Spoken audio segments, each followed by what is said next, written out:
Hi, in this video I'm going to talk about logarithmic function, the graph of logarithmic function, and domain of a logarithmic function. Okay, so how do we define logarithmic function? Basically, logarithmic function is the inverse of exponential function. Okay, so you know how to find out inverse, just interchange x and y and solve for y. But we have a specific notation for that inverse of exponential function.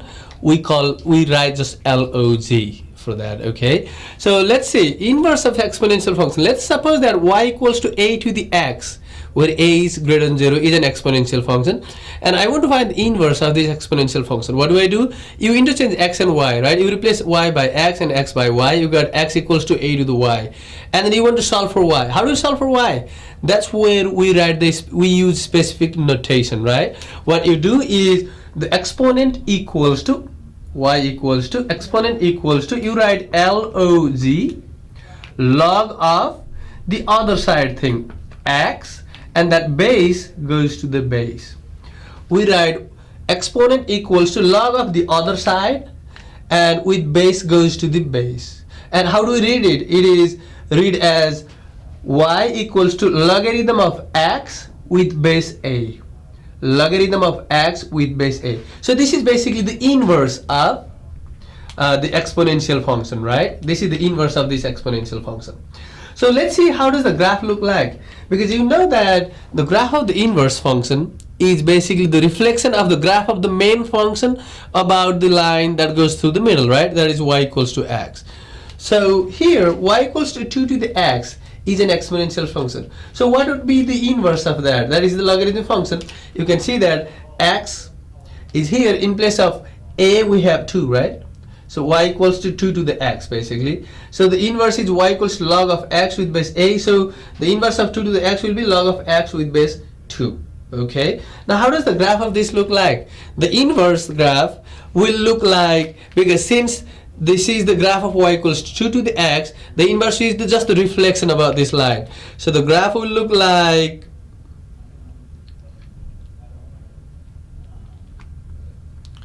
this.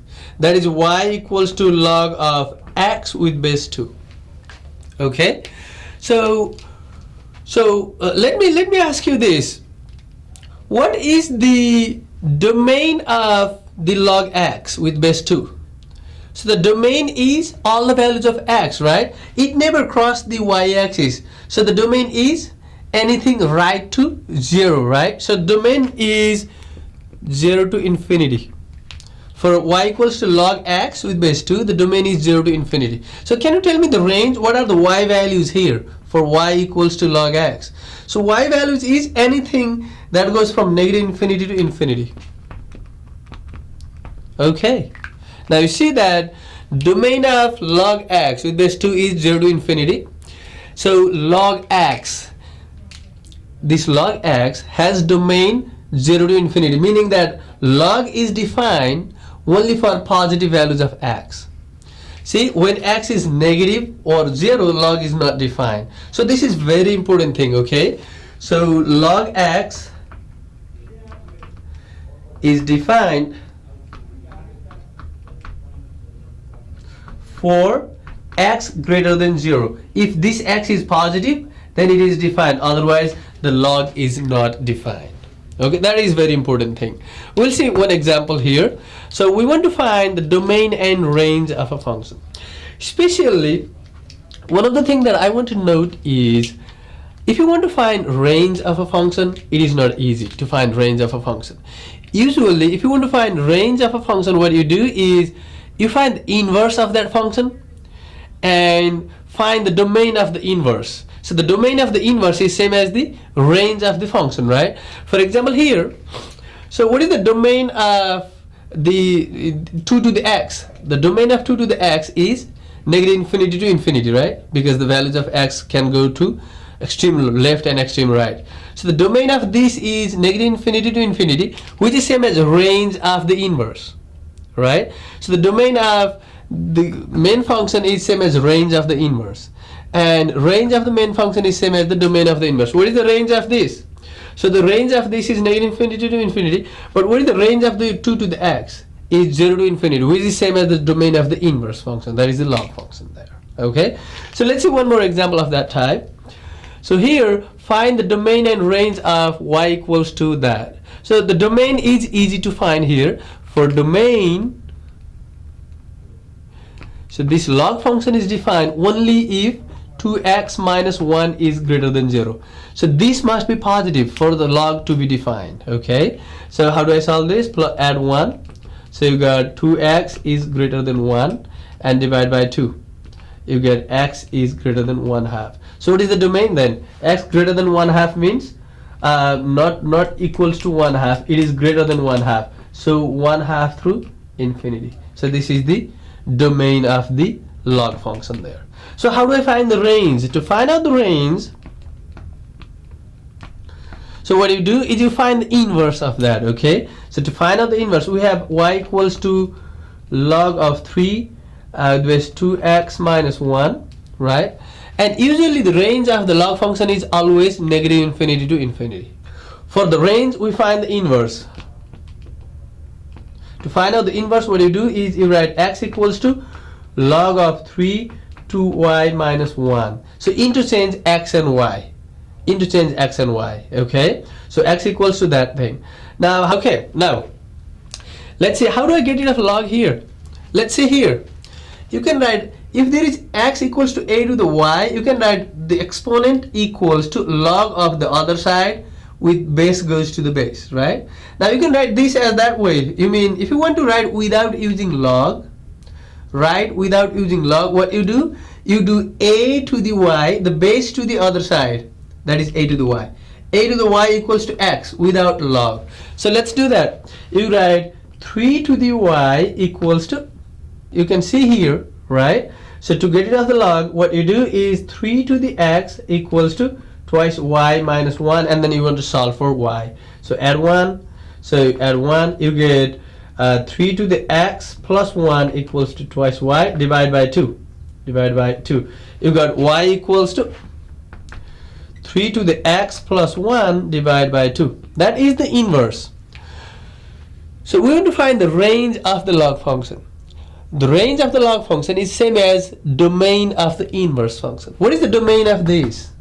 What is the domain of this function? So what values of x are possible here? So x can be anything, right? So x could be negative or positive. So the range is basically negative infinity to infinity. Any values of x is possible. So range of the log function is same as the domain of the inverse function. So the domain is any values of x, right?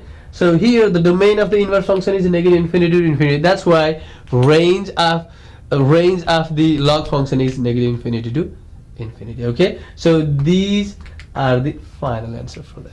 Let's see some examples on how do we convert an exponential function into logarithm and logarithmic function into exponent, right? So exponent into logarithm and logarithm into exponent. Okay, we know that from the definition of the exponential function or the logarithmic function, we know that from the definition of the logarithmic function, if you have x equals to a to the y, and if you want to solve for y, then you can write y equals to log of the other side, that base goes to the base of the log, right?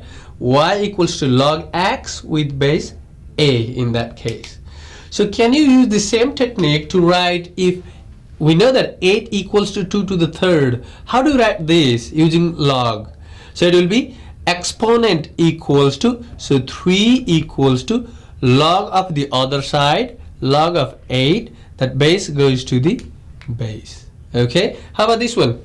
32 equals to 2 to the 5th can be written as exponent 5 equals to log of the other side, 32, that base goes to the base. Make sense? Again, the last example, 3 to the 4th equals to 81. How do you write this?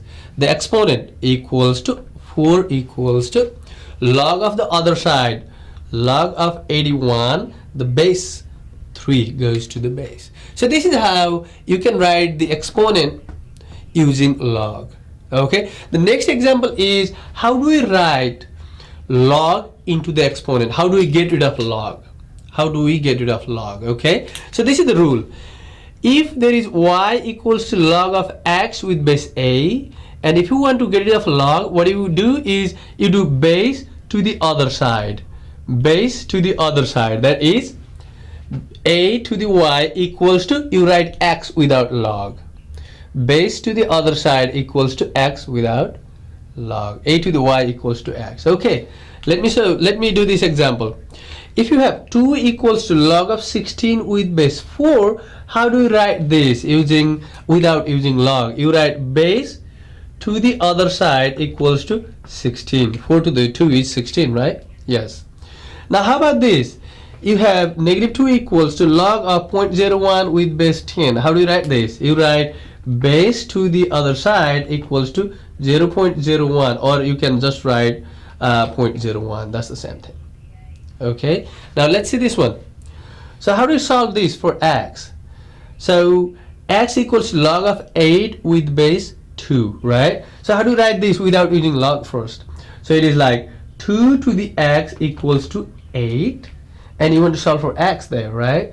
So how do you solve? Do you remember from the exponential function? There is base 2, there is base 8. So can you write 8 with base 2? Yes. This is same as 8 is same as 2 to the third, right? So 2 to the x equals to 2 to the third. That's 8. So you have the same base, same base on the left and right. They're equal, so you can cancel those. So x equals to 3. X equals to 3 is the solution of this. Okay. How about this one? Again, you want to get rid of log on both sides, right? How do we do that? Base to the other side. That is 3 to the square equals to twice x plus 1. Right? What is 3 to the square? 9, right? So it is 9 equals to twice x plus 1. So how do you solve for x? You subtract 1, you get 8 equals to, let me show it here, 8 equals to twice x, right? And then divide by 2. So you cancel that. So x equals to 4. That's what you get as an answer. X equals to 4. Alright guys.